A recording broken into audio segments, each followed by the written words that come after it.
Aurora nakatingin dito, kundi pati TNC Pro Team. Kung babalikan natin yung mga stakes natin towards the playoffs of Season 17, nanonood ngayon ng TNC Pro Team dahil kung manalo ang Aurora dito kontra Onyx Philippines.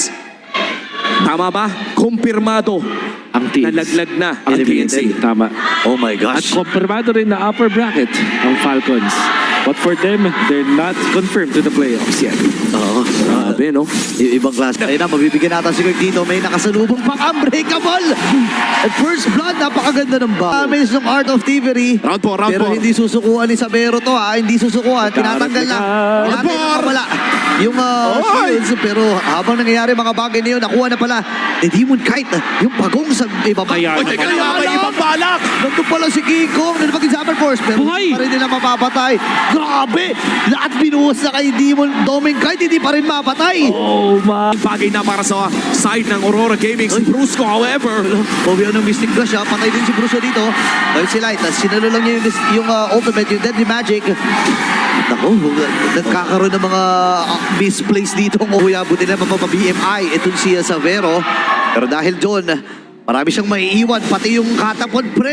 Kirk. Ah, naka-damage. first item, Heptasis. May masamang binabalak dito si Kirk. At sisimulan na nga ng Aurora Gaming ang pangalawang pagong. Ang huling pagong ay napunta sa kanila ng walang contest. Okay, tingnan natin na Edward. Tumama yung hampas dito. And Ayun, this time nahuli na ay naman. nahuli na naman si Kirk. Alam nila, Hempasis gamit yan eh.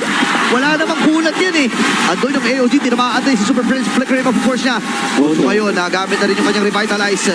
At tatanggapin na niya ang kanyang kapalaran na mamamaalam na siya sa kamay ng Aurora. At ikalawang pagong ay pupunta rin kay DK. Did you see that box? Wala sa Aurora, limas na. Pero kailangan pa nila na mas marami pang ganun mga plays. Okay, Blazing Duet ay gagawin Grabe ka na dun, inaabangan ni Light. Kung saan papatungkol. Light. Pero nasa luna ako. May BMI din naman. Light! Gagamitin! Pero napablikan din ito si Sabero. Pero Okay, nangyayari pala doon sa may bintang ibaba. Kirk ay namaalam. Same with Demon Kite. May nangyayari dahil ang Aurora ay hawak na itong pagong. Nakuha nila. Basic siya gagamitin kay Yue. Pero makakataka siya. May nabalitirang 20% sa kanyang HP. Gagamitin din So, palakas lang itong si Demon Kite. At eventually, hindi na nila kakayanin itong Oracle.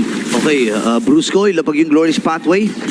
At may mga patcha. Sila at kakalabitin na nga nila ang Lord na ito. Hahawakan ni Light pero mukhang i-reset muna nila. Ito yung pinag-uusapan natin kanina na kapag broken walls ang mapa ay pwedeng sumayaw yung Lord nang hindi lang left and right kundi up and down na din.